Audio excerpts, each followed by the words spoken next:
बानी इहे अब की बार तयबू तू दर्शन के अभिलाषी हाय माई प्यास बुझैबू तू आस लगौले बानी इहे अब की बार तयबू तू दर्शन के अभिलाषी हाय माई प्यास बुझैबू तू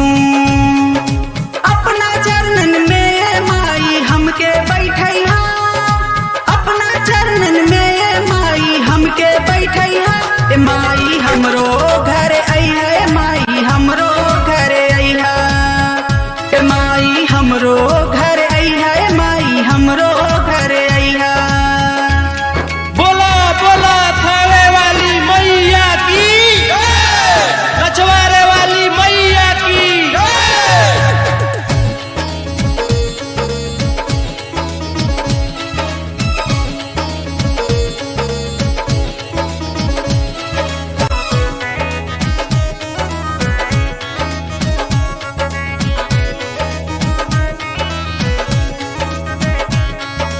तोहरा महिमा के का कहना हाउ अपरंपार हो ई दुखियारिन के भी माई कर दी बेड़ा पार हो तोहरा महिमा के का कहना हाउ